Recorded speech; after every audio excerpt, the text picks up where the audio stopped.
Step into the light where the wild ones roam, where the heart speaks loud, calling this place home. We break the rules, we paint the sky, ridiculously you, we were born to fly. Ooh, ooh, it's ridiculously you.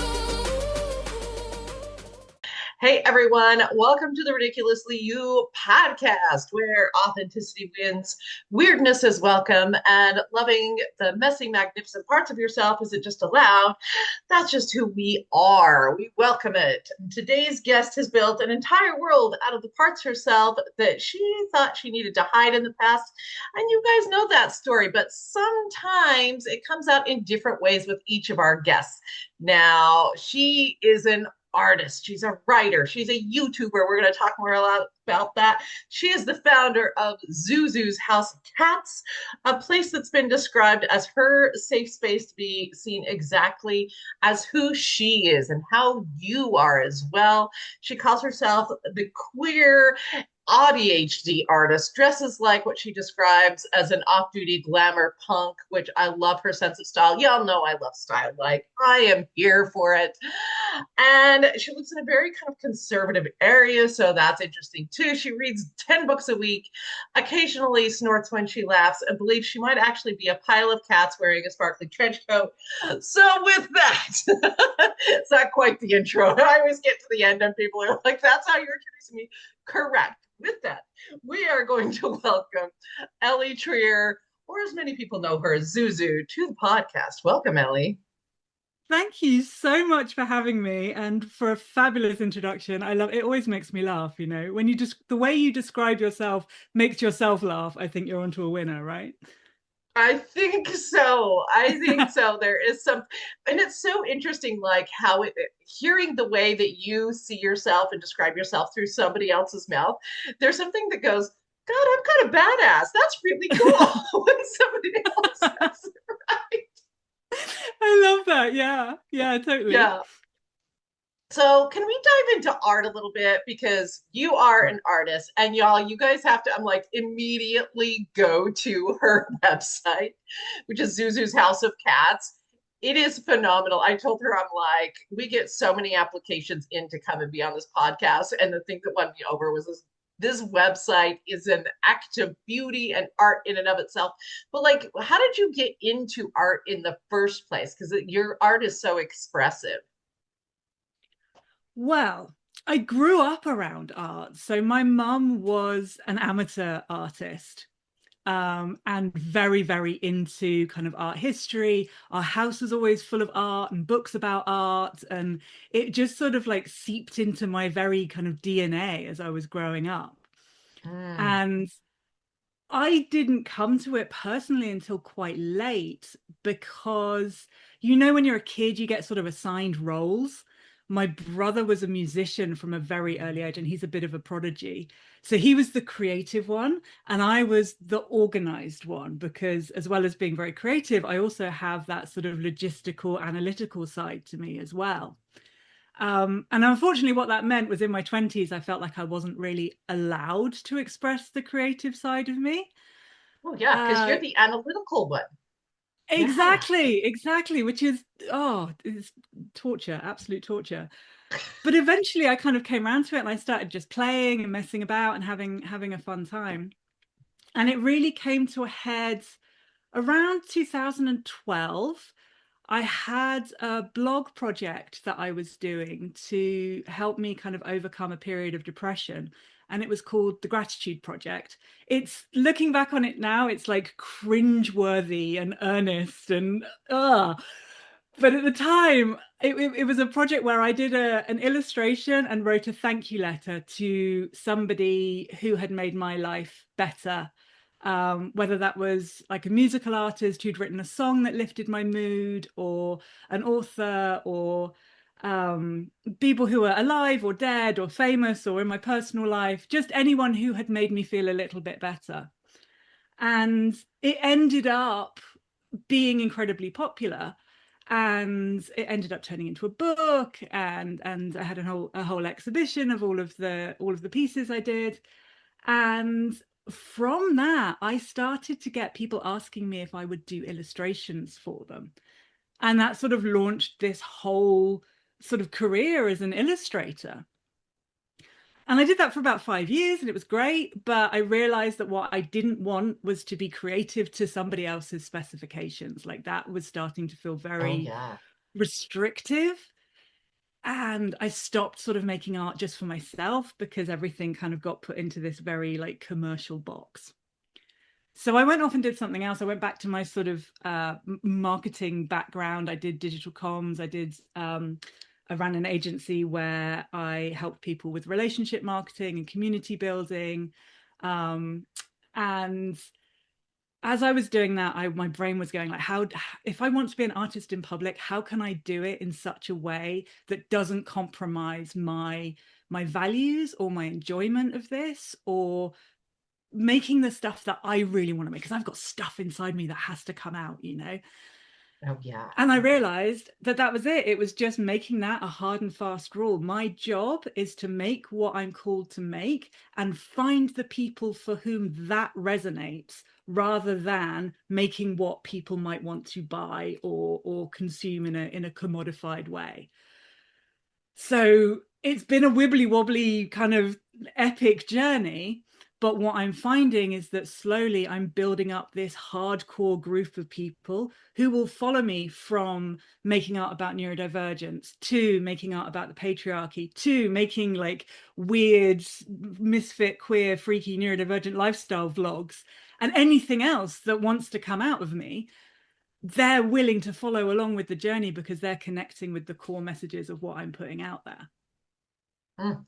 Was that a hard transition? Because like my brain, we get along on so many levels on this like understanding. Because I have this, I every time I work with somebody, I'm like, I have this massively analytic brain that is going to go, these are the systems, this is the patterns, this is how things work. Additionally, there's the woo-woo side of me and the energetic side of me and the creative side of me that also says this, and they kind of like play together. But like there is, there can be at any rate a war in your head of like, I know analytically like these are how things work, and in the past I've gotten paid to do this, and in the past money has looked like this. Was, tell me the transition of like you're getting paid to do the thing, I'm getting paid to do illustrations, I'm getting paid to do marketing, I'm getting paid to do these kinds of things in that way, to like being able to fully express yourself, because I think that's what, oh, so many people want. Man, if I could just fully express myself, if I could just do the thing that I absolutely love, and the people would come to me and I would get paid at the best level from that. Like, tell me that about that transition for you and how it's showing up for you right now. Oh, well, firstly, I have to say, it is not easy. It is not easy. When you are fully expressed, when you're doing the kind of stuff that I'm doing, you don't fit into one of these nice, easily categorized boxes. You're not niched in a particular way. And that makes it difficult for both people and algorithms, because we do have to think about that in, you know, the age that we're living in. It makes it difficult for people to put you in the right box and categorize you. And I know it would be so much easier. I would make it so much easier on myself if I decided to just stick to one thing and to perform these prescribed steps in order to get, like, I know how to play that game. I've played that game for many years, but it's a trade-off. It's a trade-off between, okay, I know I can do this and I can make it work, but I also have to accept the fact that it's going to take time. Not everybody is going to get it. And I have to be fine with people not understanding me. And maybe some people who would love it would bounce off because they need to take a little bit of time to actually come into my world. And so the way I looked at that was, okay, well, let's make that a virtue. Make that a feature and not a bug. So when I was putting together the website, I designed it on this sort of very Zen principle of good friction rather, which is that kind of like chop wood, carry water vibe. So Yes. the Yes. idea is for anybody who isn't familiar, the idea is that the things that you have to give of yourself to, such as tending a fire, you have to go and find your firewood, you have to chop it, you have to bring it in, you have to, keep an eye on the fire, keep it going. That gives you a deeper sense of satisfaction, of ownership, of value. You value the things that you have to pay for a little bit more than the stuff that's just completely frictionless and convenient and comes to you for free. So the trade-off that I made was, okay, not everybody's going to be able to make it into this world that I've created. But the people who do, it's designed in such a way that if you do give a little bit of yourself, if you do spend a little bit of time wandering around the website and going into all the different rooms and things, you are richly rewarded with this sense of belonging, of feeling like you've found a space where it's okay to be who you are. And the deeper you come into the world, the more intense and sticky that feeling is. Mm. I love it so much. I love it so much. Can you share with us a little bit more about discovering more about who you are? Because in order to like express who you are, feel safe with who you are, like there's a piece of time, I imagine, where you went, okay, I'm not just good at analytical stuff. I'm not just the person who's good at this piece.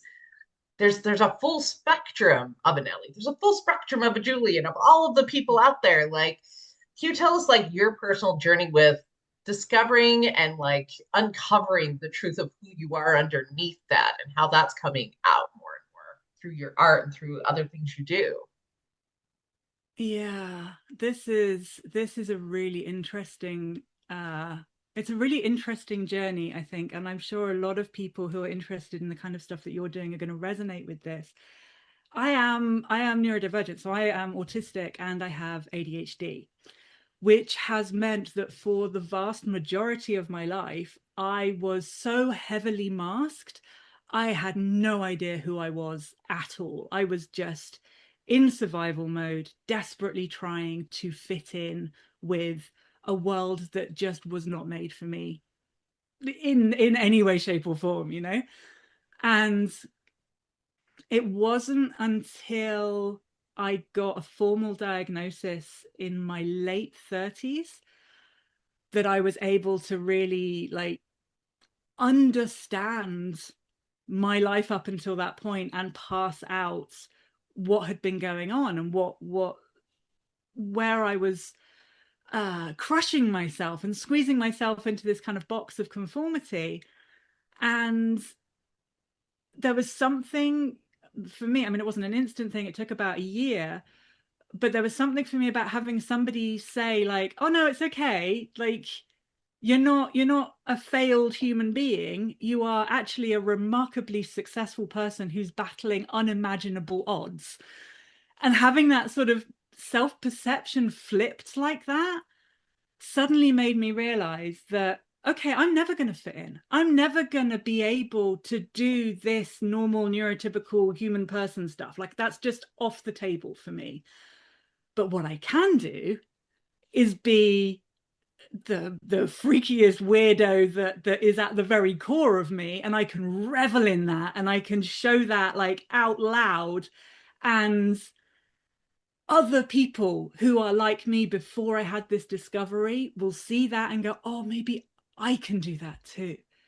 If she can be that in public out loud, then maybe it's okay for me to be me in public out loud as well. And it wasn't a fast thing. I mean, I'm now 45, and I think it was only really maybe last year that I fully stepped into it. And that came from, I had this kind of alter ego called Zuzu, who was always like the best version of me. She was just like, she was glamorous, she was smart, she was fearless, she just did whatever the hell that she wanted to do. And I always had this thing in my head like, oh, in any situation, like what would the Zuzu version of me do? Yes. And then about 2 years ago, I dyed my hair pink. I had pink hair when I was in my teens and I loved it. And then I felt like I couldn't do that as a responsible professional grown-up person. And Yes. 2 years ago, I was like, you know what? Fuck it. My hair is pink. This is my natural hair color. It brings me joy. So I I did that. relate so much. Most of my hair has been pink the last 2 years. This is like the first time, like the last 2 weeks is the first time in years that it hasn't been pink. And I used to like, it would like get to the time it needed to be dyed again. And I'd be like, I feel sad. It isn't me anymore. It's not I can me. literally feel my life force draining away as the dye It's goes. exactly. So that was a huge thing. And then my husband is a photographer, he's an incredible photographer. And I got him to do a brand shoot with me. And we spent 3 days taking photographs for just the very ordinary website I had at the time. And when he processed them and we looked through them, I was like, oh my God, that's Zuzu. Like it was like I have come into focus. That is who I am now. It's not what would Zuzu do. Like that's me now. And then the website fell out of me in about 10 days. I was just like, I know exactly what I need to do. Now I know like all of the other stuff got stripped away. And it was the moment of incredible crystal clarity. And I just did everything that I had always wanted to do. And that's what came out, you know? So it's like there's like the before the website and the photo shoot and everything you, and then the after you almost. It's like it feels like Yeah. there was like a timestamp of, and now like if you believe in like alternate like universes realities, it's like, and now Ellie has stepped through the door of full self in Yeah. this reality right now. It's like a dam, you know? It's like all of this stuff was building up and building up and building up. And then as soon as I saw those photographs, it's like the dam burst and the whole thing came pouring out, you know? Oh wow. Wow. Tell me like a little bit of embodiment stuff. Like how did it feel to like you, let's talk about the right after you see the photographs, you have the website done, you're the Ellie just after that. How do you feel in that moment? Like what does it feel like in your body? Mm. I suppose the it's very abstract, but I felt it just felt right. Like there was this it felt expansive. Like I knew I was onto something that I had never seen anybody really do before. Like there are a few people out there who are doing something sort of uh, similar in vibe, um, or similar in like structure, like doing something that's really idiosyncratic. And I've seen more and more of them popping up, um, kind of since I built mine. But really, it was this sense of like this is just the way it has to be, and I understand that I'm not taking an easy path here, but this is the right path. And every time I look at it, every time I thought about it, I just started grinning. Like it's just intensely joyful. I love that.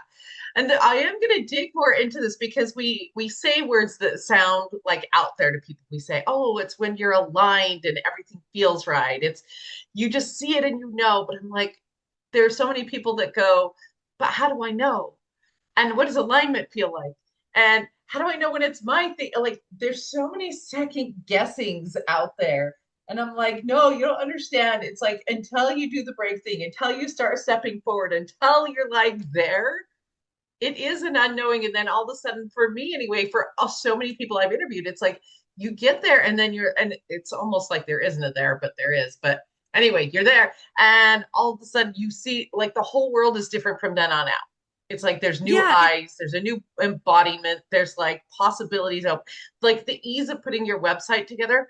Like exactly. And it's not that everything becomes easy, but it's like all of the sudden when you have the vision and the embodiment of you, like the next steps become so much more clear, so much more quickly. It's like boom, boom, boom, boom, boom. You still have to do the work. Oh no, you still have to build the damn site. You still have to do the things. It's a different variety of work. But like yeah, like the feeling, the understanding, the knowing, the seeing. But it's like you have to like go through the process of first I'm gonna dabble and dye my hair pink. Now I'm gonna dabble in this. And now it feels right to do this. And it's like all of the sudden pieces come together. Does that sound like resounding to you? Absolutely, absolutely. It was like everything was sort of slightly out of focus. Yeah. And even though I was doing all the right quote unquote things and, performing all the steps that I knew how to, I mean, I've worked in marketing for years. I know how businesses work. I've almost exclusively been self-employed throughout my life. Like I know what the building blocks are. I know how it works. And there was something that just felt, I mean, out of alignment is such a cliched way of putting it. Like you I say, like know. it's It's like the words are so stupid. It's like if I hear the word transformational again, I'm seriously going to gouge my ears out. And yet it's like I'm having a hard time finding the word. yeah. And it was just like everything suddenly clicked. Like it was almost audible. And it was like, Mhm. this shouldn't make any sense. And yet I feel this indescribable joy and rightness, and I'm full of energy. I'm full of enthusiasm. Like it feels like I'm getting away with something. Yes. And I think until you feel that kind of like, oh, click, you haven't got there yet. That's literally if you know, you don't know until you know. And that's what the knowing is. So if you haven't felt that yet, you don't know It's yet. not it. Yeah, but like that's the thing is so many of our audiences is like a lot of what we're about want that so badly. They can see it in you, they can see it in me, they can see it in other people, and they see the joy. And it's like there's a light coming from inside of you. You know what I mean? And they see it expressed and they're like, oh, I know that's not my thing, but like I want my thing to be my thing. So take us back a little bit because we're going to kind of explore this. Take us back a little bit for like right before then, right before you were starting to dye your hair pink and moving in this direction. How did you start making those decisions? What were the inspirations and the actions looking like so that you could go, yeah, I think I'm going to do this next? Because it's like those baby steps that happen before that I think are so revealing. I think it comes down to the fact that I felt like I was wearing somebody else's skin. Like I felt itchy in my psyche. Like it just had this the opposite sense of what we've just been talking about. It was just this feeling of I'm so frustrated. Everything, like nothing I'm doing is working, or it's working a bit, but it doesn't feel right. I'm living the dream, and yet I'm grumpy and I'm miserable, and like I know it's not exactly the thing that I want. I know I'm compromising on stuff, but I can't quite see where it is. I just felt fuzzy and confused and itchy. And I think it's that I think it's Elizabeth Gilbert who she said at some point, like at some point you just get sick of your own shit. Like you just get sick of all the bullshit in your head and that, oh, I have to do this and I should do it like that, and oh, but I'm this kind of person, and my husband wouldn't like it, my mother wouldn't like it, my best friend wouldn't like it if I did the thing that I really want to do. Because I firmly believe that all of us know exactly what it is that we want to do. But often that tiny little jewel is hidden under so much, like, I don't know, it feels like layers of wet cardboard, it's just like buried under this huge rubbish dump of our own baggage, our own trauma, our own fears, other people's expectations, our responsibilities and obligations. And so every time you think about like, what do I really want to do? You're caveating yourself. Like you're constantly saying like, oh, well, I have to do the thing that's practical, or I have to do the thing that's guaranteed to make me money, or I have to do the thing that, my family will approve of. And then you wonder why, like, this isn't okay. I've started doing this and it still doesn't feel right. So what is it that I really want to do? It's like you know. And I think I just got to that stage where I was like, I keep cutting myself off as soon as I go down this, like, oh, you know, what I really would love to do in an ideal world is, I didn't even know the shape of it, but it's like, I want something that feels like huge, like an explosion, like nothing anybody has seen before. Like I want to be, I don't know, like Bowie level visionary. Like I want to do like Yes. Gaga-esque productions. Like that's what I want. Thinking about doing stuff like that makes me jump up and down in my chair, you know? Yes. Um like that's yes, that. Um, but of course, like, well, you know, that's not how people sell art on the internet, and that's not how this is done, and that's not how that is done. I've got to put myself into a nice little box. And eventually I got sick of all of that because it wasn't really doing it for me anyway. Even the things that were working felt hard and boring, and I just didn't want to. And so I was like, well, what would it look like if I started doing, you know, obviously I don't have an enormous team of people and endless wealth to put on like a Gaga level production. But I have a brain that is constantly pumping out ideas. Thank you very much, ADHD. And I have a lot of skills. I have a lot of resources, you know. I have people who care about me and can help me out with stuff. So, what is the version of the thing that makes me jump up and down in my chair that I can actually achieve right now? Like, what's the first little baby step towards that? And yeah, how about a website that feels like an art project? How about I did a sales campaign last year for a new collection, which was all about the collection was about leaving an abusive relationship and moving to Copenhagen, and the way that my life sort of opened up and I started on this journey to finding myself. But rather than doing a classic kind of launch campaign, I created this 2-week scavenger hunt like photo essay where you follow me around Copenhagen looking at all of these kind of significant locations, and it leads you through to this kind of big reveal that, oh, we've been following me like 10 years ago and this is the journey and this is what came out of it. And it was fantastic, and it scratched that itch, you know. It's not Gaga level, but it's in the same wheelhouse, you know. Yes. Yes.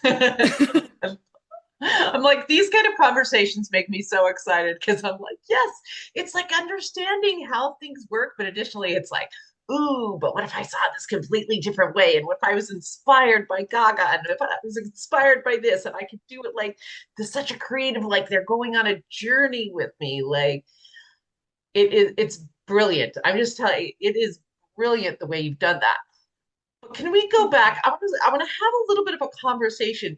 It takes a certain amount of healing to get to a place where you can do the things that you're talking about, to get to the place where your brain is safe enough to open up and go, I can do this.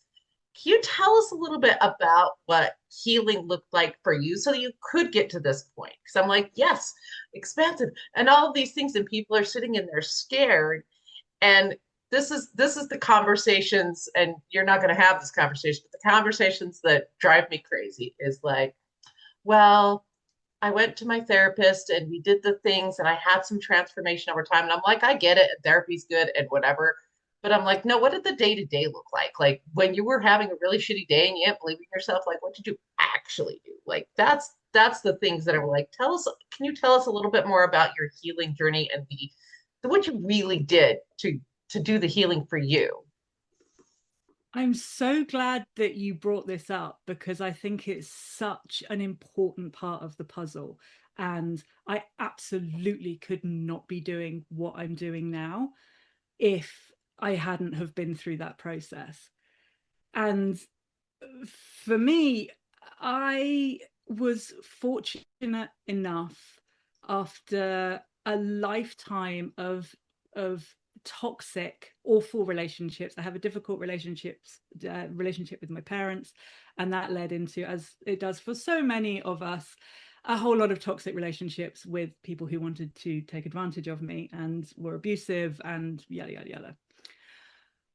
I was incredibly fortunate to meet a man who is one of the most incredible people I have ever met in my entire life. He had the ability to hold space for me to become the person that I was always supposed to be.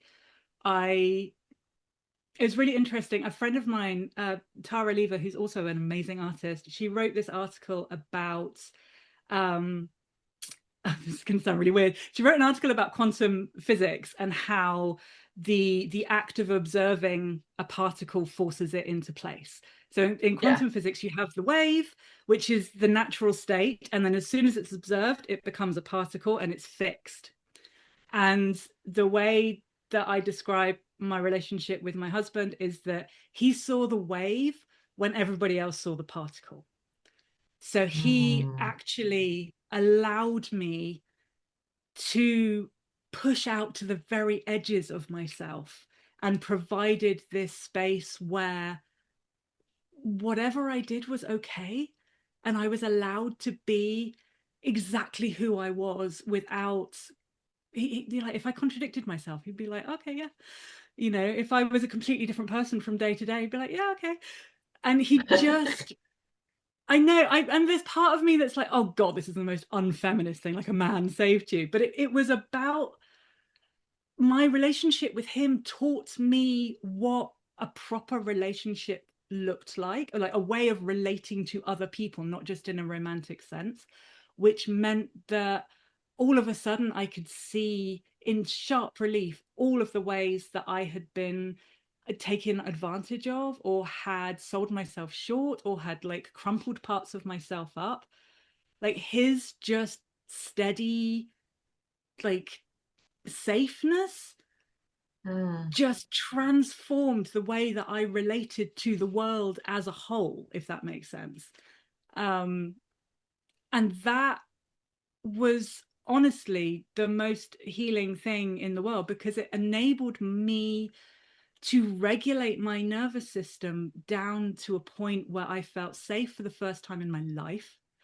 And from that place, I could start patching up the broken bits, or realizing that a lot of stuff that I thought was broken wasn't actually broken at all. Yeah.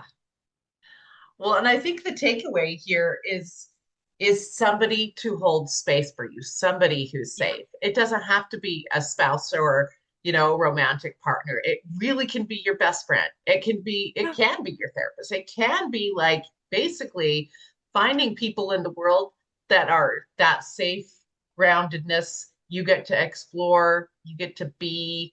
And sometimes it's a community. You may not have somebody Yeah. close in your space, and that's one of the things you do is build community. Can you share with us a little bit more about the community you've built? Because I think that's really important. People out there can listen and go, "Ah, she's so lucky.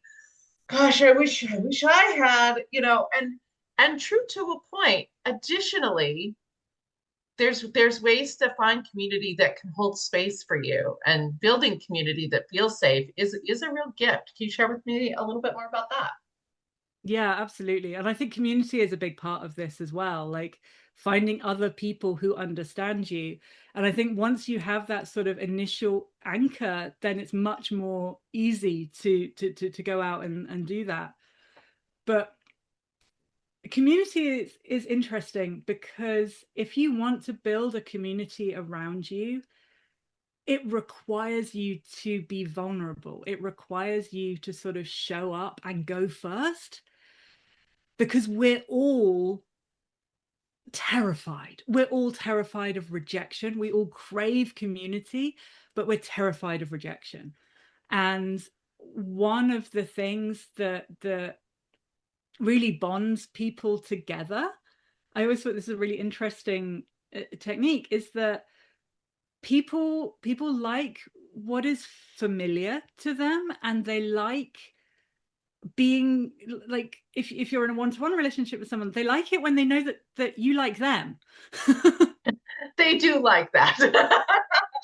which is kind of, if you're willing to go like, hey, I'm really picking up your vibe, like let's have coffee sometime, that feels so excruciating to do, But 9 times out of 10, the other person's like, oh, you like my vibe? Yeah, I'll have coffee with you. That sounds great. We're also nervous to be the one that's like, I kind of think fine.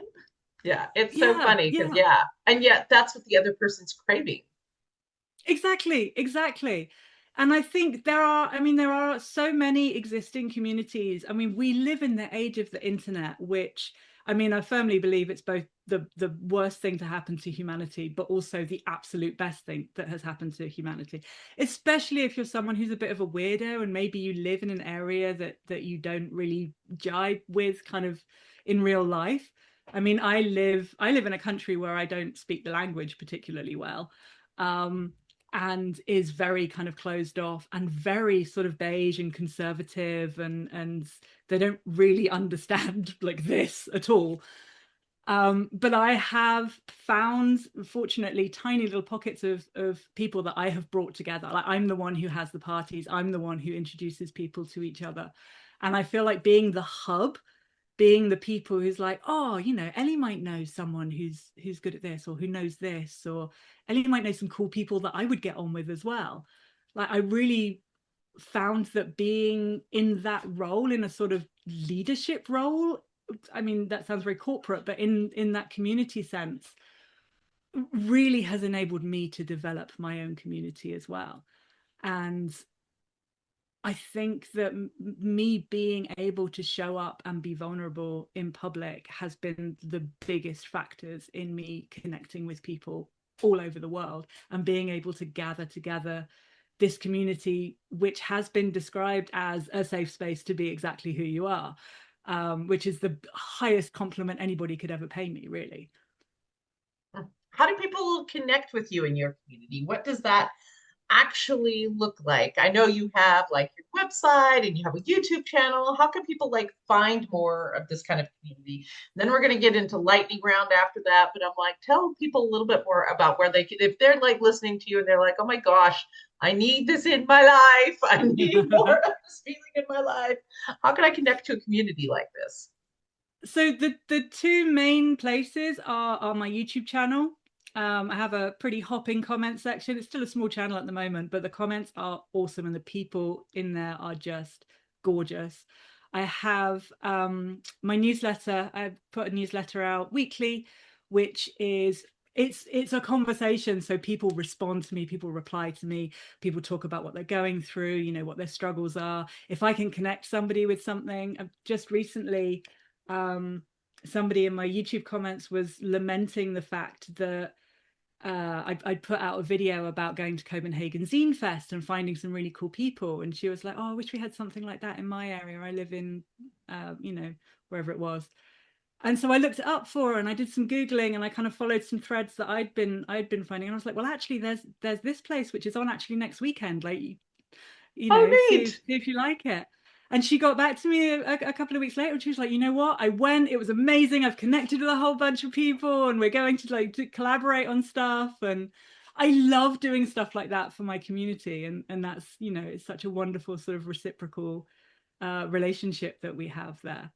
So I'm not good at groups, I'm not a good sort of group person, but I connect with people individually and I connect individuals to each other as well. So it's this kind of like, I'm the hub and the community is all around me.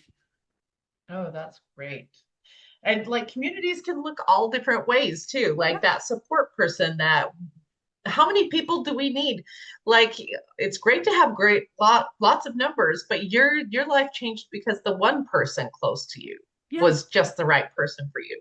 And so Yeah. sometimes just being connected with the right person at the right time, you never know how that's going to serve you. I'm like very into this, like the right people show up when you're in the right space and you connect with the right people, and when you're kind of following that line of following your like next heart-centered thing, the next pull in your Yeah. heart, the next direction that feels directly inspired for you when you do those things, like those people do show up. And so it's like, oh, if you're feeling connected to Ellie, maybe she knows a person. And then you never know where those things are going to go. It's kind of fascinating to see how they go over time.